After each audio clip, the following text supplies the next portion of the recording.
Hi, and welcome to lesson 24 for A2C Junior English. This is Mr. Brewer, and we're going to go ahead and get started. So today, we're going to be doing a short review of the outstanding assignment for the interview that is due in Infinite Campus after Thanksgiving. So if you're struggling to find an interview person to work with, then don't fret too much. That will be due after Thanksgiving break when we come back in 2 weeks.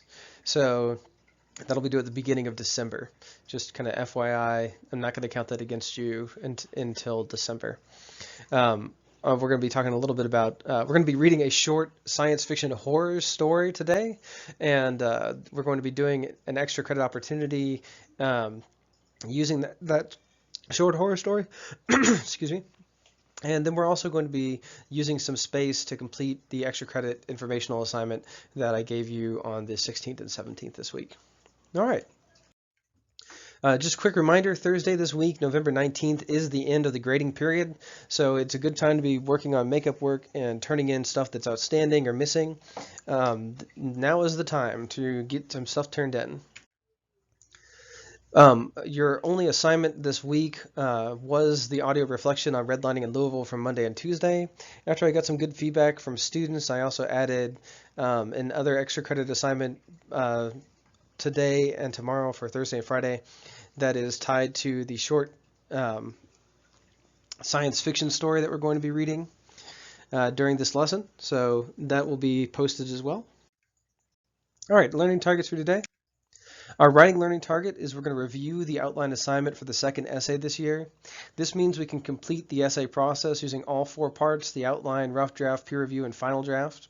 And we're currently in the outlining phase for our second essay.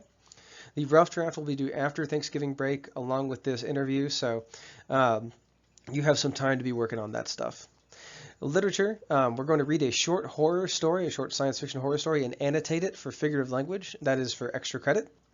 This means you can recognize figurative language when it is present in a text and call it out. There's an extra credit annotation assignment there that will be posted in Google Classroom. There is another extra credit assignment from Monday and Tuesday of this week on responding to the concept and the reality of redlining in Louisville. We did a mini lesson on that on Monday and Tuesday. You can view that mini lesson in Google Classroom on the lesson. And you're responding to that using audio. Just kind of talking about what you think. All right, so the week structure for the week is on Monday and Tuesday we have a lesson that is pre-recorded, much like this one, and on Thursday and Friday the same thing for a pre-recorded lesson. My office hours are 10 to 12:30 on Wednesdays. If I don't have morning meetings, if I do have morning meetings, they'll run later than that. For example, this Wednesday my office hours ran from 12 to 2 o'clock, so it was a later office hour. All right, moment of mindfulness. Just some pictures of the Beam team. I think these are the same pictures as the lesson from the beginning of the week. Just being sweet, some sweet beans. That one I can't deal with the big-eyed, binky, sweet little baby. No, they're sweet. All right, so we're going to do a quick run through of the outline assignment for our second essay this year. There are more complex and more detailed walkthroughs of this assignment in previous lessons. This one is just kind of a quick reminder. You may be able to complete this on your own. All right, so let's take a look at this outline and how it's structured.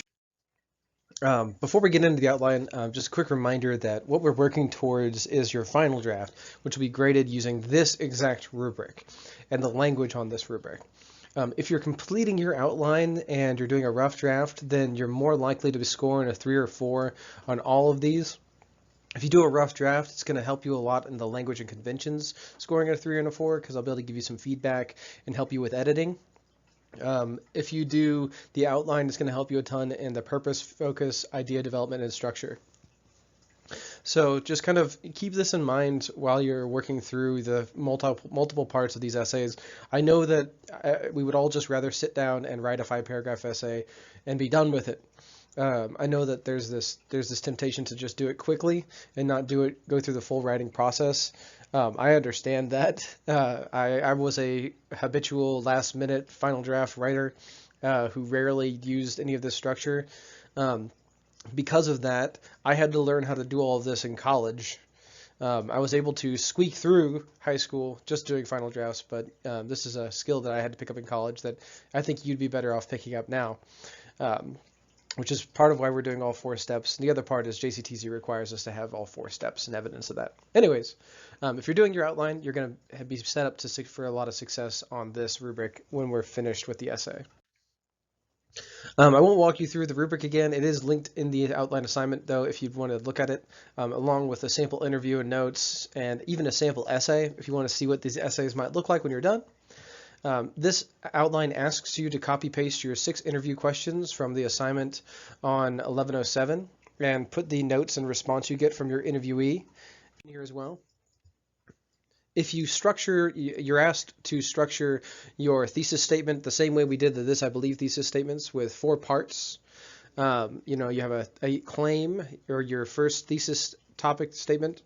You're interested in either going to college or working in the career that you're interviewing someone for. And then you have 3 supporting statements.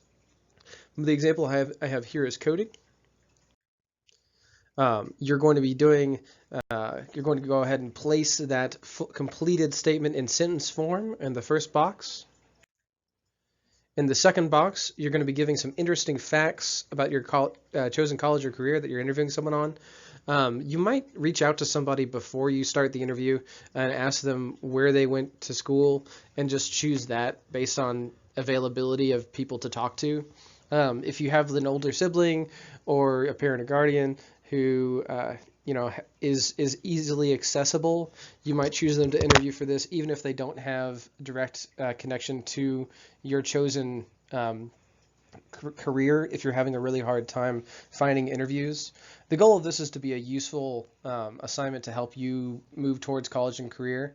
But if it can't be that, then the goal is just to write an essay that has an interview basis. The next 2 boxes are your first body paragraph. They're for paragraph 2, and you're going to be using the first supporting statement you had from your thesis and a quote from your interview that supports that statement. So here I have the hours are really flexible, talking about coding, and then my quote was from my friend Jordan, who I interviewed, and he's talking about the flexibility of his hours, and it supports that statement. Same thing goes for paragraph 3. You have a topic from your thesis, and then you have a supporting quote. And same thing goes for paragraph 4. There's a topic from your thesis and a supporting quote. I know that I'm going quickly through this, but it's because we're going to be reading a short horror story today in class also, and I don't want to beleaguer this point. I want to get to that short horror story because, it's more fun to read that kind of thing than it is to continuously go over this. If you need a more in-depth explanation of this, check out one of the links in the explanation document. There are more specific and clear explanations for this assignment than this one I'm giving right now. And then the final part, the conclusion paragraph box, do it or do not do it.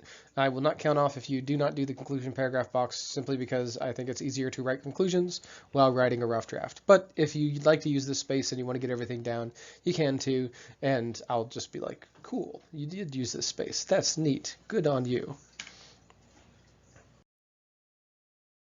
All right. Yep. So there's 2 extra credit opportunities this week, actually, because I'm going to be adding one for the literature lesson that we're going to do in just a second. So you have the extra credit audio response tied to the redlining and Louisville mini lesson on Monday and Tuesday, and you have an extra credit annotation of this short horror story that we're going to read now. So our literature learning target is we're going to read a short horror story and annotate for figurative language. And this means that you can recognize figurative language when it's present in a text.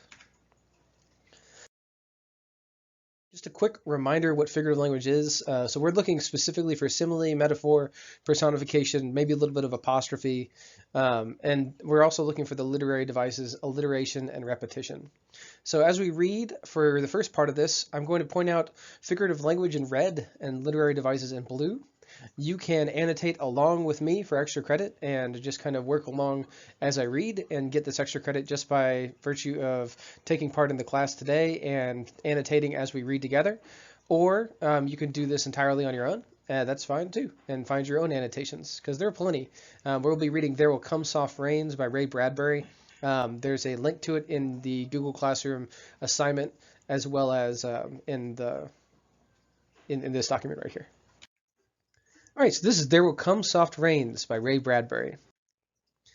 And again, this is annotation practice, and we're just trying to recognize similes, metaphors, personification, alliteration, and repetition. And we're going to be making comments using the comment tool, naming the device that you see.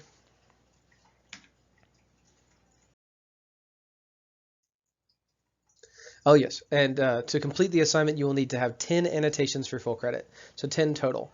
I do have 2 examples on the document that we begin with where it says the voice clock sang, that's personification, and the tick-tock 7 o'clock repetition is an example of repetition. So here we go. In the living room, the voice clock sang. Tick-tock, 7 o'clock. Time to get up. Time to get up. 7 o'clock. As if it were afraid that nobody would. The morning house lay empty. The clock ticked on, repeating and repeating its sounds into the emptiness. 7-9, breakfast time, 7-9. In the kitchen, the breakfast stove gave a hissing sigh, and ejected from its warm interior 8 pieces of perfectly browned toast, 8 eggs sunny side up, 16 slices of bacon, 2 coffees, and 2 cool glasses of milk. Today is August 4th, 2026, said a second voice from the kitchen ceiling, in the city of Allendale, California. It repeated the date 3 times for memory's sake. Today is Mr. Featherstone's birthday. Today is the anniversary of Talitza's marriage. Insurance is payable, as are the water, gas, and light bills. So the gave a hissing sigh is in red because that's personification. Somewhere in the walls, relays clicked. Memory tapes glided under electric eyes. 8-1, tick-tock, 8-1 o'clock, off to school, off to work, run, run, 8-1. But no doors slammed. No carpets took the soft tread of rubber heels. It was raining outside. The weather box on the front door sang quietly, "Rain, rain, go away, umbrellas, raincoats for today," and the rain tapped on the empty house, echoing. Outside, the garage chimed and lifted its door to reveal the waiting car. After a long wait, the door swung down again. So electric eyes is also personification. And saying quietly is also personification. The house is very heavily personified and given human characteristics of this story. At 8:30 the eggs were shriveled and the toast was like stone. An aluminum wedge scraped them into the sink, where hot water whirled them down a metal throat which digested and flushed them away to the distant sea. The dirty dishes were dropped into a hot washer and emerged twinkling dry. 9:15, sang the clock. Time to clean. Out of the warrens and the walls, tiny robot mice darted. The rooms were a crawl with the sudden cleaning animals, all rubber and metal. They thudded against chairs, whirling their mustached runners, kneading the rug nap, sucking gently at hidden dust. Then, like mysterious invaders, they popped into their burrows. Their pink electric eyes faded. The house was clean. So dirty dishes were dropped as blue. That's our first example of literary devices. It is alliteration. Dirty dishes dropped. And then like mysterious invaders is red, because that's another example of figurative language, and that is a simile, because we're using like or as to compare the robot mice to mysterious invaders. 10 o'clock. The sun came out from behind the rain. The house stood alone in a city of rubble and ashes. This was the one house left standing. At night, the ruined city gave off a radioactive glow which could be seen for miles. 10:15. The garden sprinklers whirled up in golden founts, filling the soft morning air with scatterings of brightness. The water pelted window panes, running down the charred west side where the house had been burned evenly free of its white paint. The entire west face of the house was black, save for 5 places. Here, the silhouette of a man mowing a lawn. Here, as in a photograph, a woman bent to pick flowers. Still farther over, their images burned on wood in one titanic instant. A small boy, hands flung into the air. Higher up, the image of a thrown ball, and opposite him a girl, hands raised to catch a ball, which never came down. The 5 spots of paint, the man, the woman, the children, the ball, remained. The rest was a thin charcoal layer. The gentle sprinkler rain filled the garden with falling light. Until this day, how well the house had kept its peace, how carefully it had inquired, "Who goes there? What's the password?" And getting no answer from lonely foxes and whining cats, it had shut up its windows and drawn shades in an old maidenly preoccupation with self-protection, which bordered on a mechanical paranoia. It quivered at each sound, the house did. If a sparrow brushed a window, the shade snapped up, the bird startled, flew off. No, not even a bird must touch the house. So there's a lot of personification here in the center. All the red basically from "It had inquired" on down is personification. "Filled the garden with falling light" is a metaphor. So there's not literally light. The rain is like reflecting the light. 12 noon. A dog whined, shivering on the front porch. The front door recognized the dog voice and opened. The dog, once huge and fleshy, but now gone to bone and covered with sores, moved in and through the house, tracking mud. Behind it whirred angry mice, angry at having to pick up mud, angry at inconvenience. For not a leaf fragment blew under the door but what the wall panels flipped open and the copper scrap rats flashed swiftly out. The offending dust, hair, or paper, seized in miniature steel jaws, was raced back to the burrows. There, down tubes which fed to the cellar, it was dropped into the sighing vent of an incinerator, which sat like evil ball in a dark corner. So we have a simile here for the incinerator being compared to a demon. The dog ran upstairs, hysterically yelping to each door, at last realizing, as the house realized, that only silence was here. It sniffed the air and scratched the kitchen door. Behind the door, the stove was making pancakes, which filled the house with a rich baked odor and the scent of maple syrup. The dog frothed at the mouth, lying at the door, sniffing, its eyes turned to fire. It ran wildly in circles, biting at its tail, spun in a frenzy, and died. It lay in the parlor for an hour. So again, metaphor, its eyes did literally turn to fire, but it's a figurative language. 2 o'clock, sang a voice. Personification. Delicately sensing decay at last, the regiments of mice hummed out as softly as blown gray leaves in an electrical wind. 2:15. The dog was gone. In the cellar, the incinerator glowed suddenly, and a whirl of sparks leaped up the chimney. 2:35. Bridge tables sprouted from patio walls, playing cards fluttered onto pads in a shower of pips, martinis manifested at an oaken bench with egg salad sandwiches, music played. But the tables were silent, and the cards untouched. At 4 o'clock, the tables folded like great butterflies back through the paneled walls. 4:30. The nursery walls glowed. Animals took shape, yellow giraffes, blue lions, pink antelopes, lilac panthers cavorting in crystal substance. The walls were glass. They looked out upon color and fantasy. Hidden films clocked through well-oiled sprockets, and the walls lived. The nursery floor was woven to resemble a crisp cereal meadow. Over this ran aluminum roaches and iron crickets, and in the hot still air butterflies of delicate red tissues wavered among the sharp aroma of animal spores. There was a sound like a great matted yellow hive of bees within a dark bellows, the lazy bumble of a purring lion. And there was the patter of okapi feet and the murmur of a fresh jungle rain, like other hooves falling through the summer-starched grass. Now the walls dissolved into distances of parched grass, mile on mile and warm endless sky. The animals drew away into thorn breaks and water holes. So the nursery's got it's basically got giant virtual reality screens on the walls. It was the children's hour. 5 o'clock. The bath filled with clear hot water. 6, 7, 8 o'clock. The dinner dishes manipulated like magic tricks, and in the study a click. In the metal stand opposite the hearth, where a fire now blazed up warmly, a cigar popped out, half an inch of soft gray ash on it, smoking, waiting. 9 o'clock. The beds warmed their hidden circuits, for nights were cool here. 9:05, a voice spoke from the study ceiling. "Mrs. McClellan, which poem would you like this evening?" The house was silent. The voice said at last, "Since you express no preference, I shall select a poem at random." Quiet music rose to back the voice. "Sarah Teasdale, as I recall, your favorite."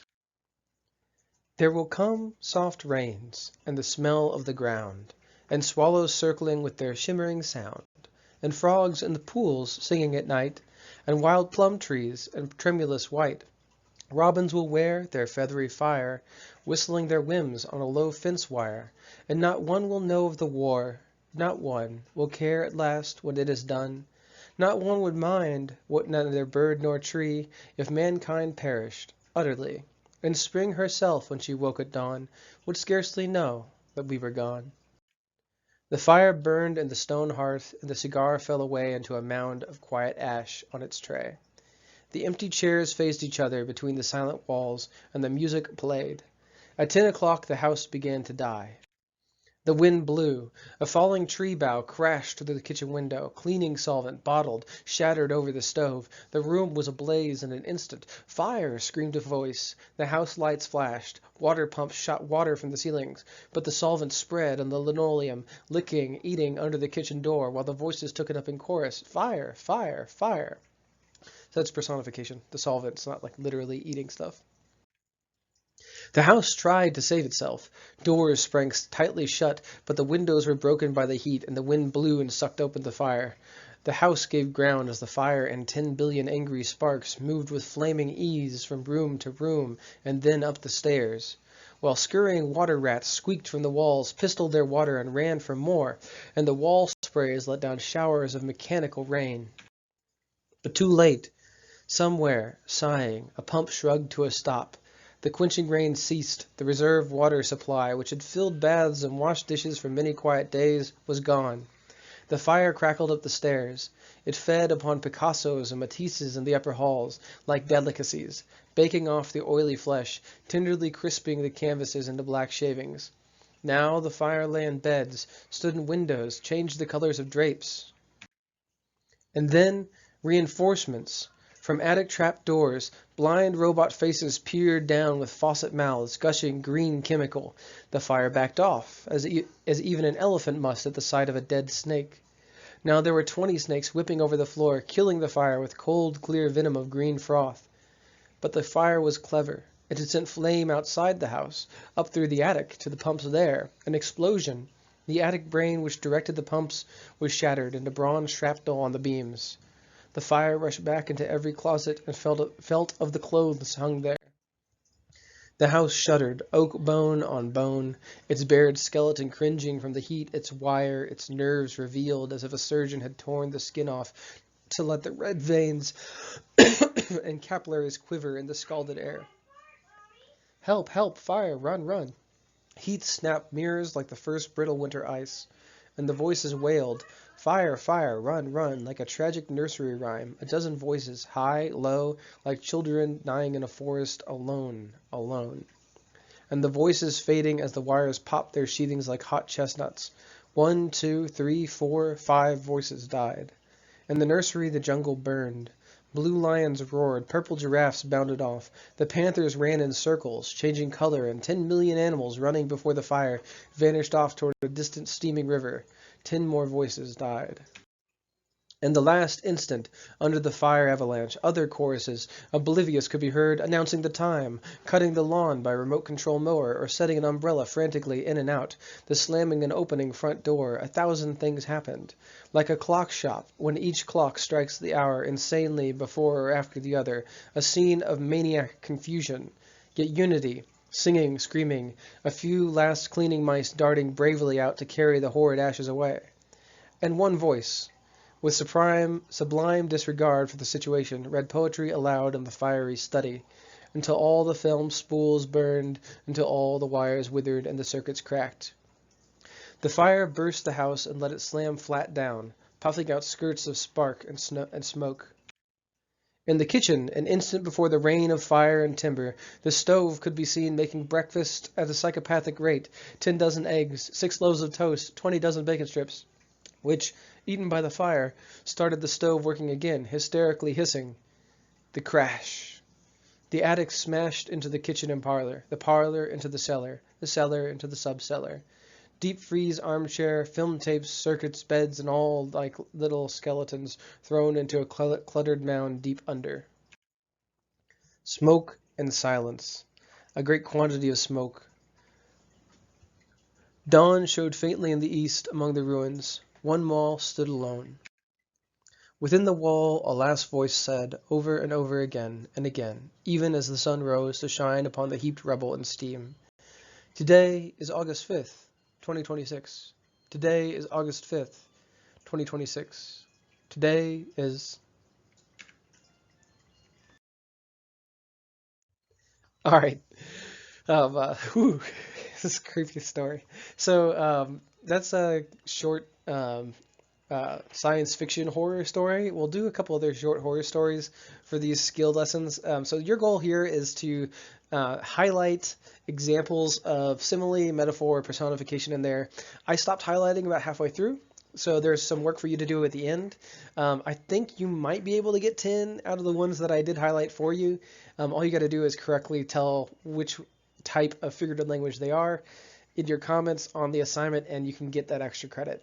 Again, this is an extra credit assignment. If you're swamped catching up in other classes, if you have to focus on your essay or your interview and you don't have time to do this assignment, that's fine. We will have required assignments tied to understanding figurative language as the year goes on. I don't want to give you guys anything but extra credit this week opportunities, so this is an opportunity for some extra credit tied to an in-class reading. I hope that you dug the reading and you dug the story. It's creepy. All right. So our informational learning target is we're just going to use this time to work on outstanding assignments. This is a shortish lesson. It's only about 20 minutes long. This means you can catch up on this class or other classes if you need any assistance. And again, the other extra credit assignment this week was responding using your voice to the mini lesson on redlining in Louisville from Monday and Tuesday.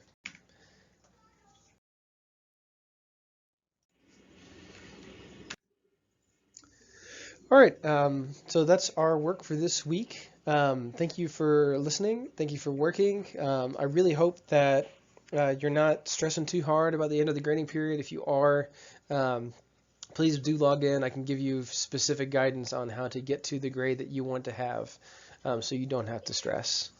Thanks again so much for your hustle, and I hope to see you in class. Have a good weekend. Bye.